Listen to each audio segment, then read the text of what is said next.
Completely drained after finishing surgery, I hurried towards the entrance of the bar's secluded area. Just as I was about to enter, Mia's voice reached my ears. "I don't want to tie the knot," she declared. "He looked so chill when he took that knife from me back then.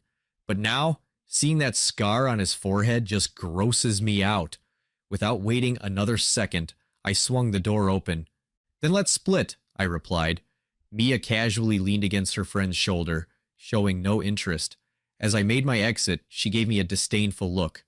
"He'll be begging me to get back together within 3 days.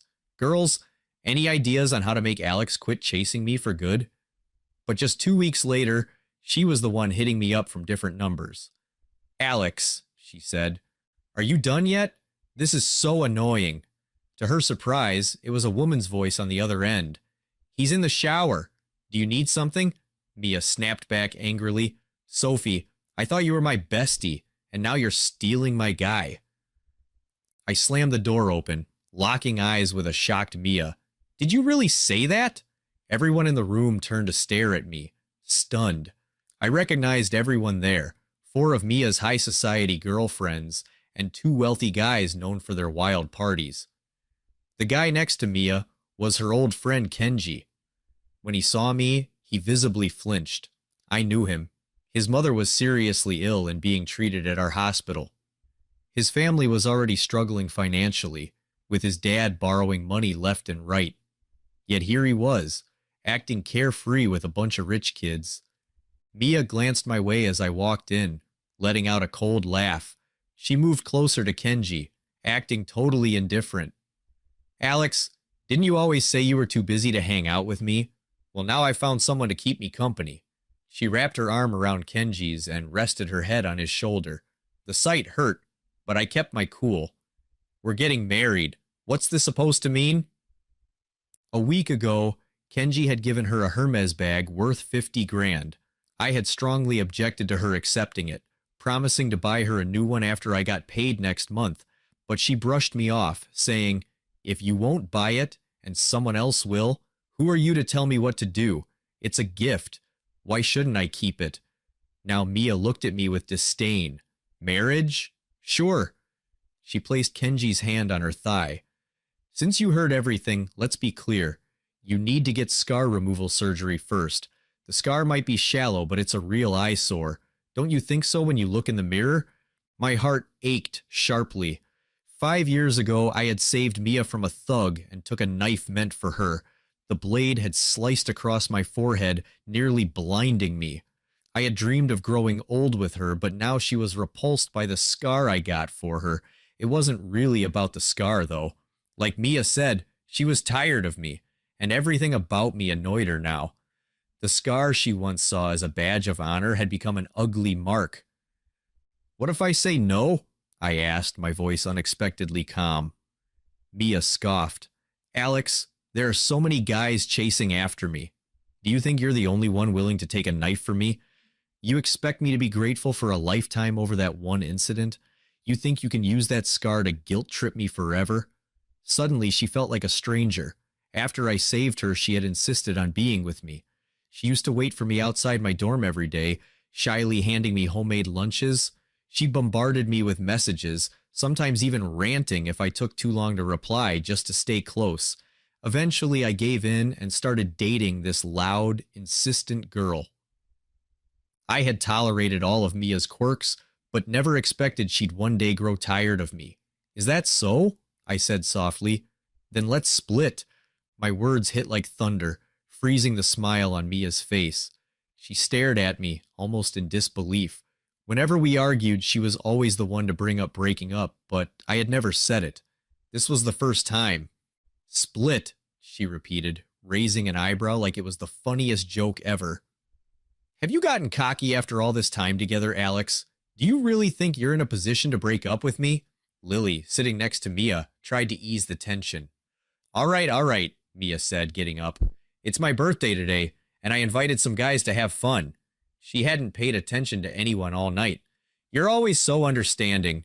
Don't stoop to her level." Understanding. I had lost count of how many times I swallowed my pride to make peace, indulging her, but that was when we were still in love. From now on, I'm done. Pack your stuff. I'm moving out, I declared, then turned and left. Mia's voice followed me down the hall, loud and mixed with anger she couldn't hide. Alex, you've really grown a backbone, huh?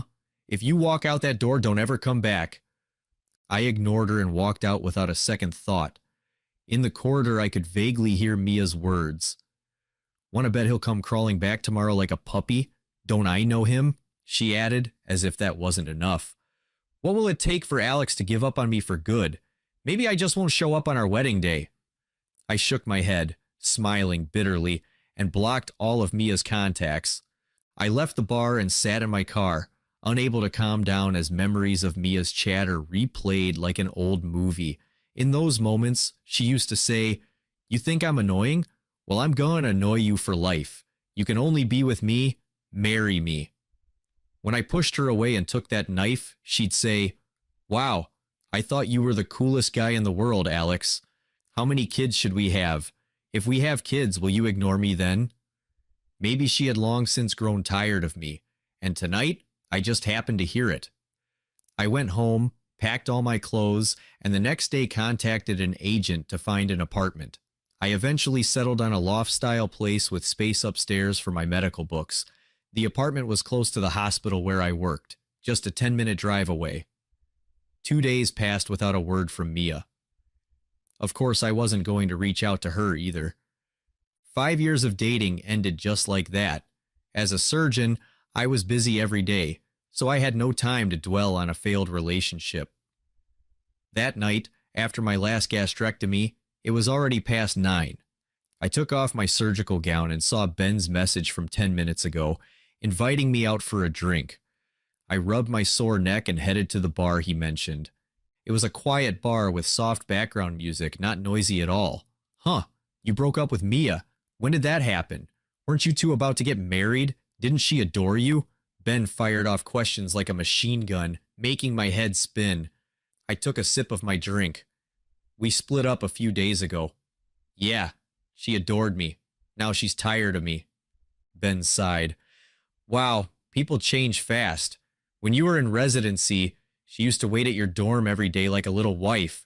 It seemed like she was dead set on marrying you. I smiled bitterly.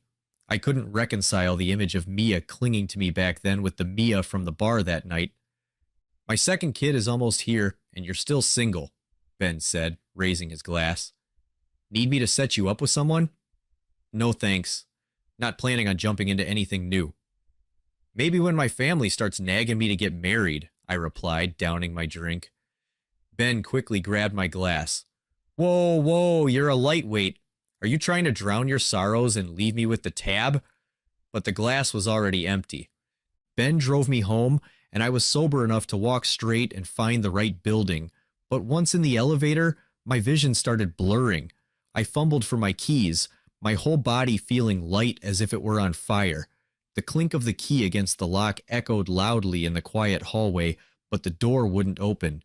Mia, I'm back. Open the door, I mumbled, banging on it. After a moment, the door opened. The faint scent of orange blossoms wafted out. A woman stood there, her long hair wet, wrapped in a white towel. Looking stunned, I blinked hard, trying to see her face. Mia, why didn't you dry your hair again? I stumbled inside, and the woman stiffly moved aside. My steps were shaky as I looked around. Where's the hairdryer? I asked. You're drunk, came a woman's voice. I'm sorry, I shouldn't have drunk, I slurred, searching for the hairdryer but couldn't find it. This was supposed to be my home, but everything looked so unfamiliar. Where did you put the hairdryer? I turned back to the slender figure and sighed helplessly. Dry your hair before sleeping, or you'll get a headache. Why do you always make me worry? Alex, do you even see who I am? I paused, blinking hard to see the person in front of me, but her features overlapped, blurry and indistinct. The last thing I remembered was the thud of my body hitting the ground. When I opened my eyes the next morning, a pounding headache from the hangover greeted me. I'm going to be late for work, the thought exploded in my head, and I jumped up only to see the room clearly and be stunned. This wasn't the apartment I had rented. white fabric sofas, a row of cute plushies in front of the TV, and several potted succulents on the balcony. Where am I? You're awake, a soft female voice spoke. I looked up and saw a familiar face standing in the living room. Sophie, one of Mia's close friends. Sophie had been there that night at the bar when I broke up with Mia. Sitting quietly in the corner without saying a word, I rubbed my eyes hard, thinking I was still dreaming. Ben had dropped me off at my building last night. So why am I now at Sophie's place? I wondered. You must have walked into the wrong apartment after you got drunk, Sophie said, stepping closer, her expression calm as she looked at me on the sofa. You live in 602, right? I saw you the morning before yesterday. I was speechless. Sophie lived in 601. What a coincidence.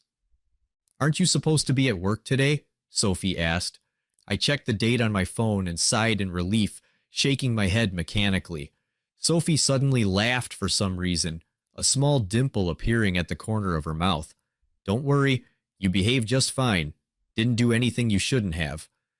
Some fragmented memories from last night came rushing back. I seemed to have said, Mia, open the door. I'll dry your hair for you. Why do you always make me worry? Thinking about it sent a shiver down my spine. Drinking causes trouble. After breaking up with Mia, I hadn't planned on having anything more to do with her or her friends, and now I had inexplicably spent the night at one of her best friend's place. What a mess. Feeling frustrated, I ruffled my hair. As I stood up, my temples throbbed painfully. I'm sorry for last night, I said.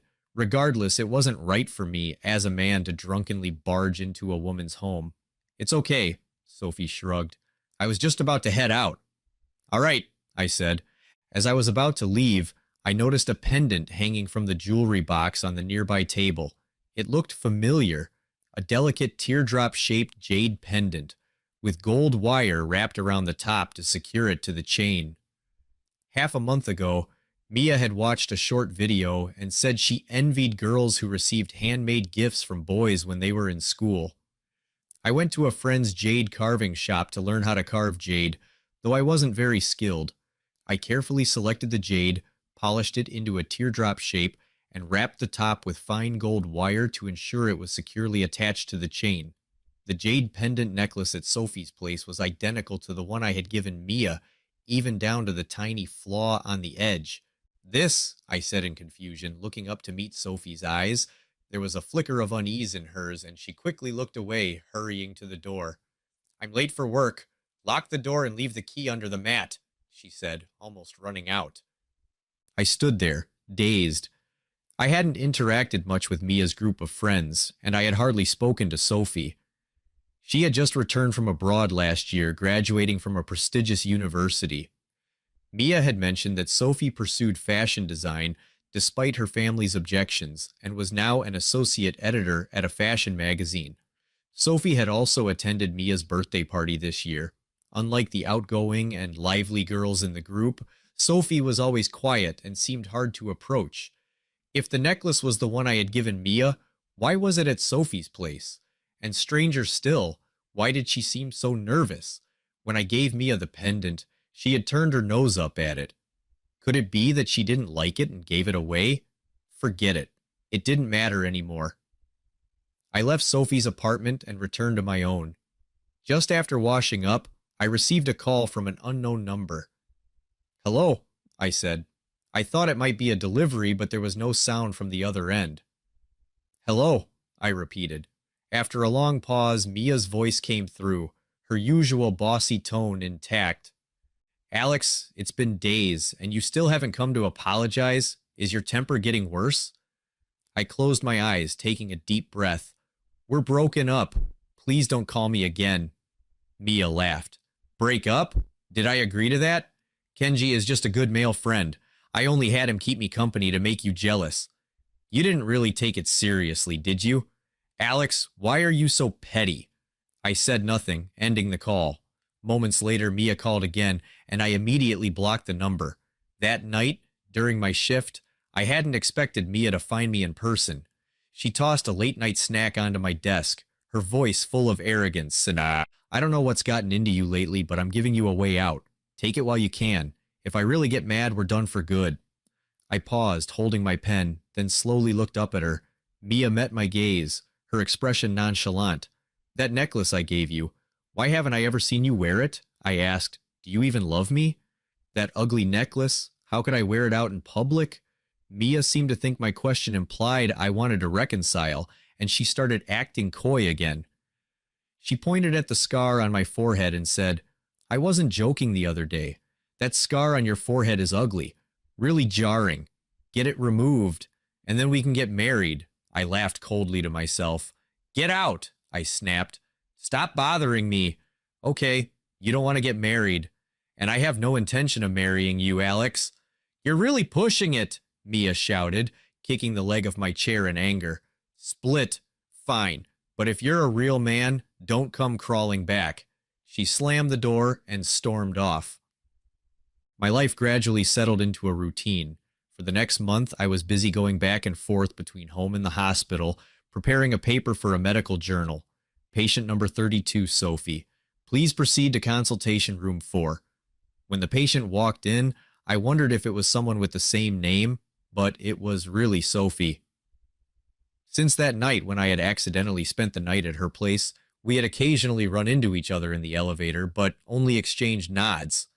What seems to be the problem? I asked as usual.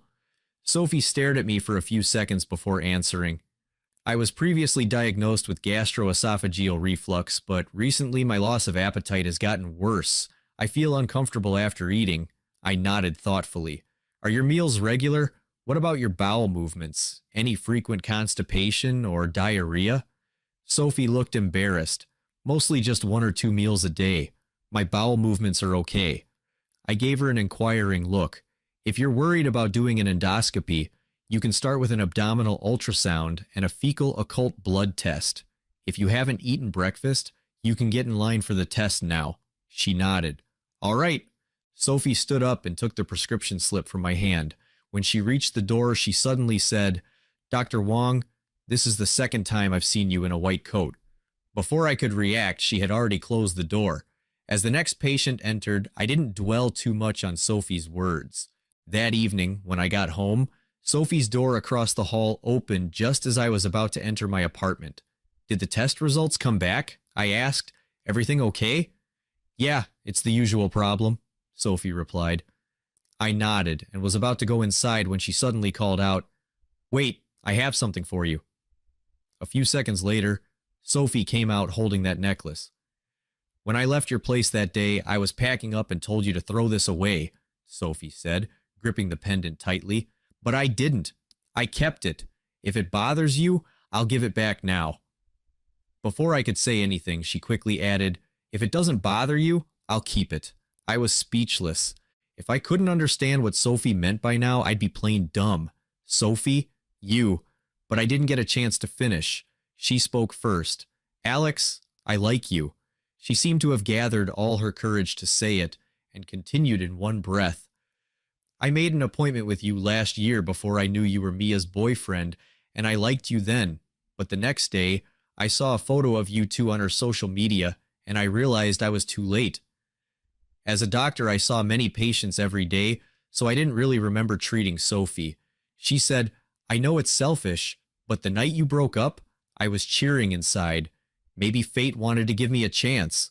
Because I didn't really remember treating Sophie, she added, I know it's selfish, but the night you broke up, I was cheering inside. Maybe fate wanted to give me a chance. Because I didn't expect my new neighbor to be you. Sophie smiled slightly, her lips curving into a small smile.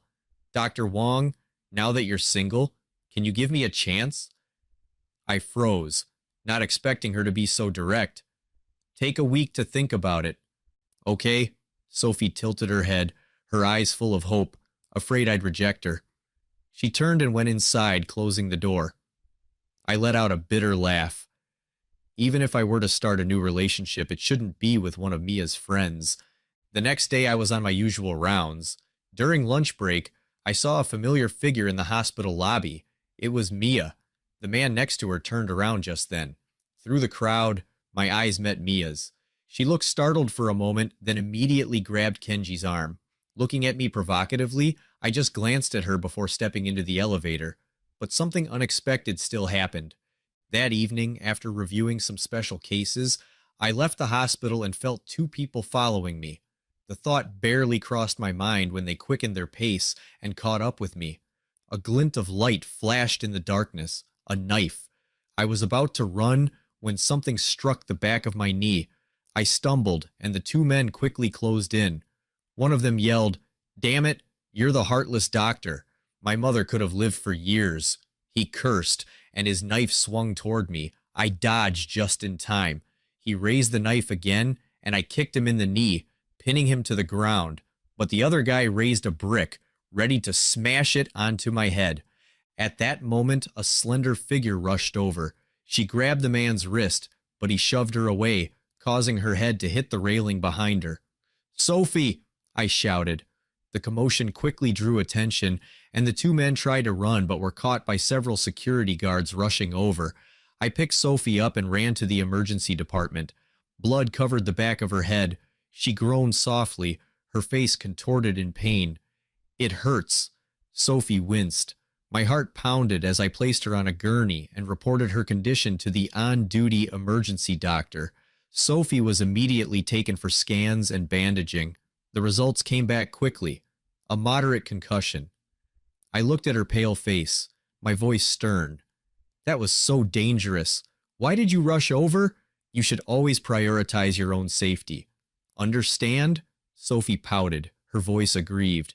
"Did you think about that when you saved Mia back then?" I was speechless. Sophie blinked and said, "Just think of me as a good person who did a good deed."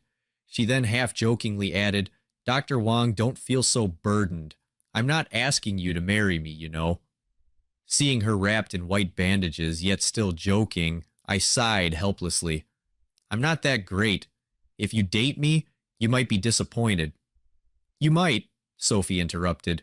"No, to me, you're the best. You have a kind heart. You're patient and gentle with your patients. You were considerate and tolerant to your ex-girlfriend, and you take relationships seriously, with principles. I've seen you feed the stray cats at the hospital, and I've seen how caring you were with Mia. I've always envied her for meeting you before I did." I clenched my fingers tightly. I never imagined that the small things I did would be seen as virtues by someone and remembered so deeply. The necklace Mia despised was something Sophie cherished. I once risked my life to save Mia. And now there was a girl who risked herself to help me when I was in danger. It would be a lie to say I wasn't moved. "Sophie, let's be together," I heard myself say. One of my principles was to be straightforward in relationships. Sophie had feelings for me, and I had no reason to leave her hanging. Her eyes seemed to sparkle. "Really? You're my boyfriend now?" "Yeah." I told her not to move, but Sophie insisted on leaning closer, playfully kissing my forehead and gently touching the scar there. A tingling sensation spread through my body like tiny electric currents exploding through my veins. "Not ugly at all," she whispered.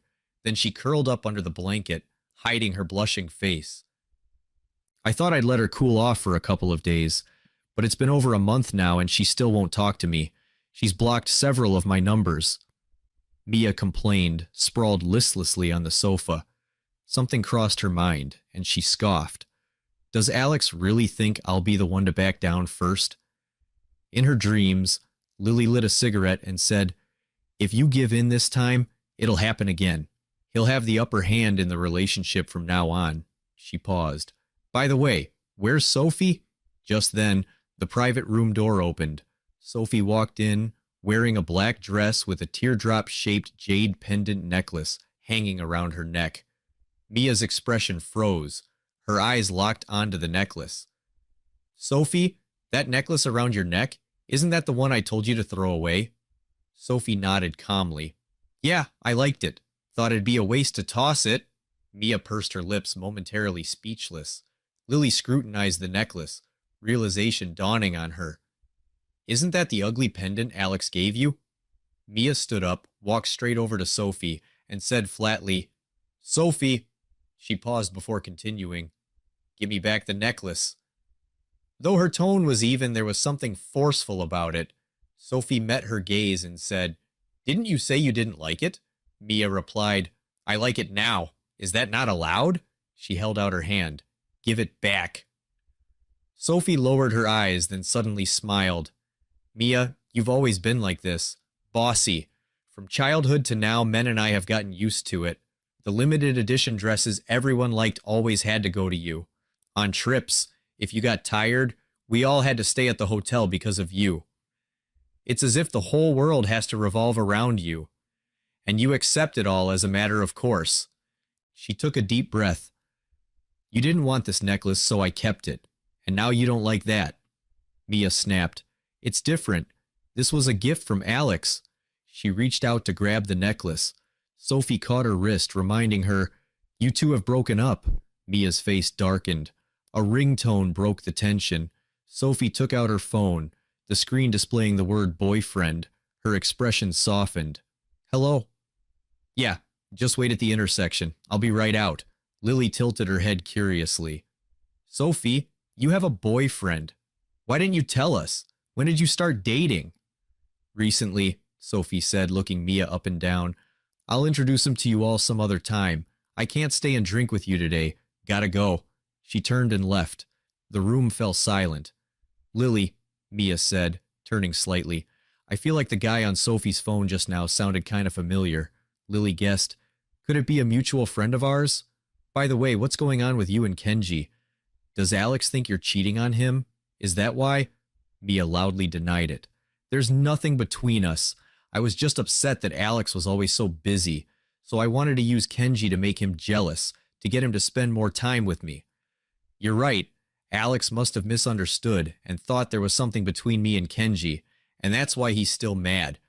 She seemed to be talking to herself, as if she had finally found the reason for their problems.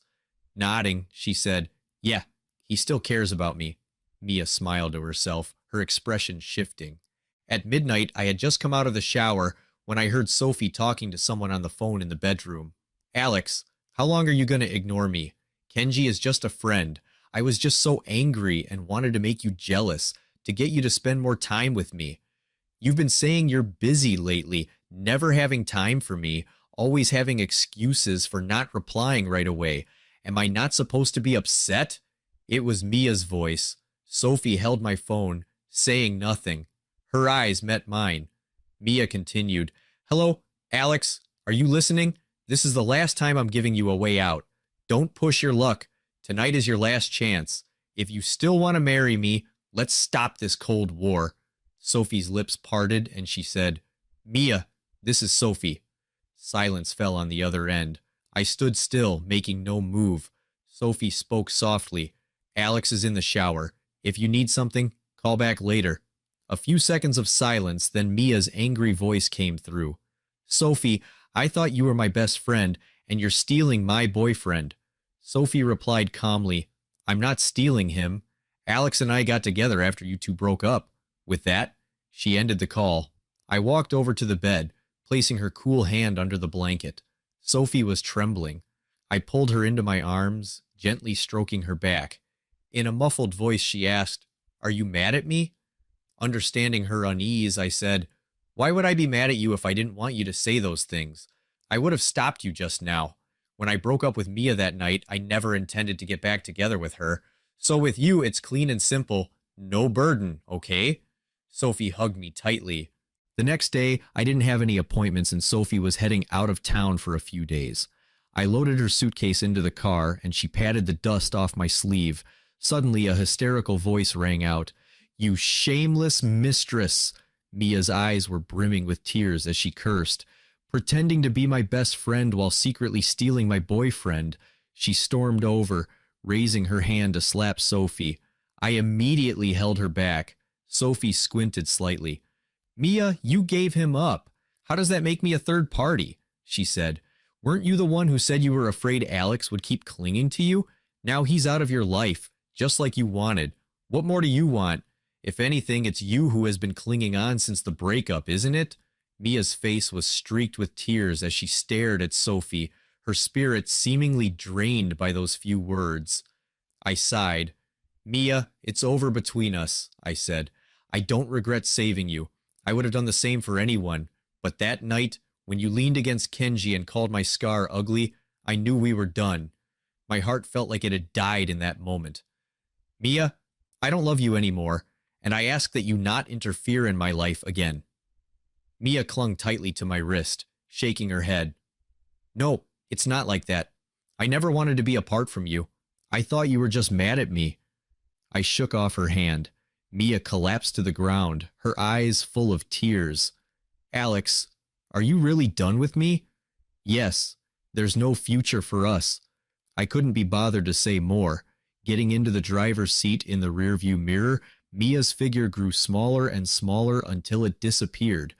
During Sophie's business trip, we video chatted every day. It turned out we had a lot in common. Even our favorite movie director was the same. The night before, we talked about Hitchcock until 2 in the morning.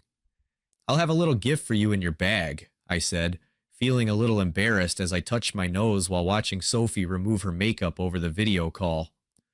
All right, Sophie replied, her eyes full of anticipation. 2 years later, Sophie and I officially registered our marriage. Soon after, we held our wedding. On the big day, besides family and friends, some close colleagues attended.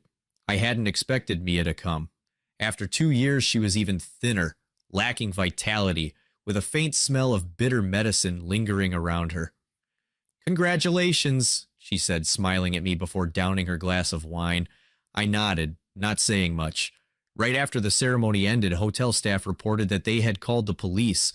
A body had been found in the second-floor women's restroom.